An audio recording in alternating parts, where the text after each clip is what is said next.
Assalamualaikum warahmatullahi wabarakatuh. Perkenalkan nama saya Sri Lestari. Di sini kami dari kelompok 3 akan menjelaskan redesign dari program kerja EBFest, Economic and Business Festival tahun 2024 yang diselenggarakan oleh BEM Fakultas Ekonomi dan Bisnis. Adapun susunan materi kali ini yaitu yang pertama, penjelasan mengenai EBFest, yang kedua, solusi dan masalah, yang ketiga, redesign dari kegiatan tersebut. Baik, di sini saya akan menjelaskan mengenai EBFest, Economic and Business Festival tahun 2024 yang diselenggarakan oleh BEM Fakultas Ekonomi dan Bisnis. EBFest ini terdiri dari 3 rangkaian kegiatan. Rangkaian pertama yaitu adalah Proposal Business Plan Competition. Kegiatan ini merupakan perlombaan bidang akademik berskala nasional dan kompetisi ini bisa diikuti secara individu maupun berkelompok dengan mengangkat tema strategi peningkatan daya saing produk lokal melalui inovasi dan juga digital marketing. Lalu, kegiatan yang kedua yaitu adalah Economic and Business Sport Day. Kegiatan ini terdiri dari beberapa perlombaan olahraga yaitu futsal, voli, basket, estafet, pencak silat, dan juga lempar pisau. Kegiatan ini hanya bisa diikuti oleh mahasiswa Fakultas Ekonomi dan Bisnis Unsika tahun angkatan 2024 hingga 2021 hingga 2024.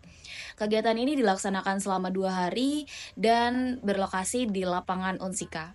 Lalu kegiatan yang ketiga yaitu seminar dan juga talk show nasional. Kegiatan ini adalah penyampaian materi ataupun diskusi mengenai topik-topik terkini dan mendalam tentang perekonomian di Indonesia dengan mengangkat tema Money Talks, kebijakan ekonomi dan juga perubahan sosial di tengah era digital. Pembicara ini terdapat 2 orang, yaitu yang pertama itu ada influencer dan juga ada di bidang expert yaitu dosen. Selanjutnya kegiatan ini dilaksanakan di Aula Galeri Pemda Karawang dengan jumlah target peserta ataupun peserta yang telah hadir itu sebanyak 200 peserta. Baik, di sini saya akan menerangkan tentang evaluasi kegiatan proposal business plan competition. Nah, pertama itu ada masalah tentang rundown pada hari H tidak sesuai rencana karena banyak kemunduran di awal opening ceremony dan juga istirahat siang. Namun kegiatan selesai lebih awal. Nah, solusinya itu rencanakan waktu cadangan untuk setiap segmen agar jika ada keterlambatan acara tetap sesuai jadwal. Yang kedua, kurangnya 1 orang untuk standby di ruang kelas saat pelaksanaan Zoom meeting. Nah, solusinya tambahkan 1 orang dan dari tim cadangan untuk standby khusus di ruang kelas. Yang ketiga, terlalu cepat mengirim absen peserta di awal masih dalam sesi sambutan opening ceremony. Solusinya, kirim absensi setelah sesi sambutan selesai atau gunakan pengingat untuk waktu pengiriman. Yang keempat, kesalahan informasi penulisan pada hari pelaksanaan ke salah satu juri. Itu solusinya double check semua dokumen atau informasi sebelum dikirim. Selanjutnya, operator sempat tidak mendengarkan suara Zoom meeting. Solusinya, standby headset untuk operator agar suara Zoom terdengar dengan jelas. Nah, yang terakhir itu ada list konsumsi panitia ditempatkan pada absensi panitia. Nah, ya, solusinya itu buat daftar konsumsi panitia yang terpisah dari absensi agar lebih mudah dikelola. Yang kedua itu ada masalah dan solusi dari Economic dan Business Day atau ECOBIS. Yang pertama itu masalahnya rundown tidak sesuai, banyak keterlambatan dan masalah teknis seperti MC dan juga sound. Solusinya cek peralatan seperti mic dan juga soundnya jauh hari sebelum acara dan koordinasi ketat dengan tim teknis. Yang kedua itu komunikasi dengan peserta dan koordinasi dengan panitia buruk. Misalnya tidak ada konfirmasi jadwal atau tempat. Solusinya itu pastikan setiap perubahan jadwal atau informasi penting dikirimkan ke grup peserta dan panitia tepat waktu, dan juga intensifkan koordinasi antara seksi. Yang ketiga itu pemindahan barang dan pemasangan peralatan terlambat serta kurang koordinasi. Solusinya, rencanakan pemindahan barang lebih awal, libatkan lebih banyak anggota, dan pastikan semua peralatan siap sebelum hari H. Yang keempat, ada kekurangan konsumsi karena kurang koordinasi. Misalnya tidak mengonfirmasi tambahan juri. Nah, solusinya itu konfirmasi konsumsi lebih awal dan siapkan cadangan untuk perubahan yang mendadak. Yang tadi itu banyak anggota tidur di ruang P3K tanpa konfirmasi sakit. Nah, solusinya tetapkan protokol untuk penggunaan ruang P3K hanya untuk masalah kesehatan dan lakukan pengecekan rutin oleh petugas ataupun panitia yang lain. Yang ketiga itu ada masalah dan juga solusi dari seminar dan juga talk show nasional. Masalahnya yang pertama, pemateri talk show terlambat, acara jadi molor. Pembagian piala terlambat dan tidak teratur. Nah, solusinya itu buat cadangan waktu dan pastikan pemateri datang tepat waktu. Sesuaikan pembagian piala sesuai rundown dan juga pastikan piala siap sebelumnya. Karena itu ada tempat pelaksanaan berganti 3 kali. Pemateri talk show banyak permintaan, kurang koordinasi. Nah, solusinya itu pastikan informasi tempat lebih awal dan tidak ada perubahan mendadak. Pastikan semua permintaan pemateri dikonfirmasi jauh dari sebelum acara. Nah, yang ketiga itu dari operator ada notif telepon karena operator lupa out dari WhatsApp di laptop. Nah, pastikan operator menonaktifkan notifikasi WhatsApp dan aplikasi lain di perangkat yang digunakan sebelum acara dimulai. Yang keempat, miskomunikasi terkait peserta yang belum registrasi ulang. Nah, solusinya koordinasi lebih intens antara seksi untuk keputusan yang jelas terkait peserta. Yang terakhir itu P3K tidak ada job desk khusus, hanya bantu panitia yang lain. Pastikan P3K itu mendapatkan job desk spesifik selama berlangsungnya acara. Saya Sandika Noval Fawzi-Wijaya di sini akan mempresentasikan hasil redesign event EBIFest dari kelompok kami. Untuk memperbaiki kekurangan pada pelaksanaan EBIFest 2024 serta meningkatkan kualitas acara di tahun berikutnya, EBIFest tahun berikutnya akan dirancang ulang dengan pendekatan yang lebih terstruktur, inovatif, dan kolaboratif dengan tema yang diusung kreatif, kompetitif, kolaboratif, membangun ekonomi masa depan melalui inovasi mahasiswa yang merepresentasikan semangat mahasiswa FEB dalam berprestasi di tengah tantangan ekonomi digital saat ini. Untuk konsepnya, akan menggabungkan sistem daring dan luring atau dilaksanakan secara hybrid. Proses awal pendaftaran dan penilaian proposal akan dilaksanakan secara online dan babak final akan mengundang 4 tim terbaik sekampus untuk presentasi langsung yang juga disiarkan secara live. Lalu menyisipkan waktu cadangan pada setiap sesi untuk mengantisipasi keterlambatan dan menempatkan petugas khusus untuk menangani teknis Zoom. Dan data kehadiran peserta akan dicatat secara akurat setelah sesi pembukaan selesai. Lalu, di sini ada Content Creator Competition. Untuk konsepnya, kompetisi ini mendorong peserta untuk membuat konten kreatif yang berhubungan dengan tema ekonomi. Peserta dapat mengirimkan konten dalam bentuk video maksimal 1,5 menit untuk platform seperti TikTok, Instagram Reels, atau YouTube Shorts. Konten dapat berupa penggunaan QRIS, sosialisasi keuangan, atau pentingnya menabung. Lain bisa dilihat melalui likes, komentar, atau shares yang dicapai dalam videonya. Yang kedua, ada Graphic Design Competition. Untuk konsep yang akan digunakan dalam Graphic Design Competition ini, kompetisi ini terbuka untuk semua tingkat pengalaman, dari pelajar hingga profesional, dan peserta diminta untuk membuat desain grafis yang berhubungan dengan tema acara. Kategorinya dapat mencakup desain logo, desain poster, atau desain kemasan, dan penilaian akan didasarkan pada kreativitas dan orisinalitas, lalu visual yang kreatif, kualitas teknis, dan kesesuaian dengan tema. Economic and Business Sport Day merupakan agenda tahunan yang dirancang untuk menjadi wadah pembentukan semangat sportivitas, solidaritas, dan kesehatan jasmani serta rohani bagi seluruh sivitas akademika Fakultas Ekonomi dan Bisnis. Tahun ini, kegiatan olahraga tersebut akan mengalami perluasan signifikan, baik dari sisi durasi, jenis cabang olahraga, maupun sistem pelaksanaannya.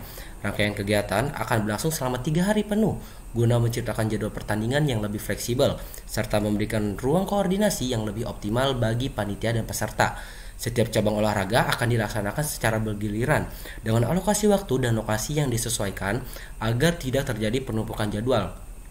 Koordinasi teknis di tiap cabang akan dikawal oleh penanggung jawab yang ditugaskan secara khusus, baik untuk urusan lapangan maupun logistik. Persiapan perlengkapan dan peralatan pertandingan akan dilakukan secara menyeluruh dan dijadwalkan selesai paling lambat H-1 sebelum acara dimulai.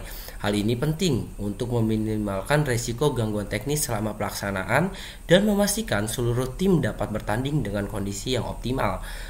Demi menjamin kelancaran komunikasi, seluruh panitia dan peserta akan diintegrasikan dalam grup koordinasi resmi berbasis digital yang menjadi pusat informasi untuk mengenai jadwal pertandingan, perubahan teknis, serta pengumuman penting lainnya.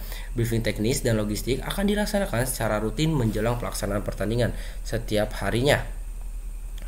Guna menyamakan persepsi dan meminimalkan miskomunikasi, distribusi konsumsi akan dikoordinasikan berdasarkan hasil konfirmasi jumlah peserta terbaru, serta akan dilengkapi dengan cadangan konsumsi untuk mengantisipasi kebutuhan mendadak.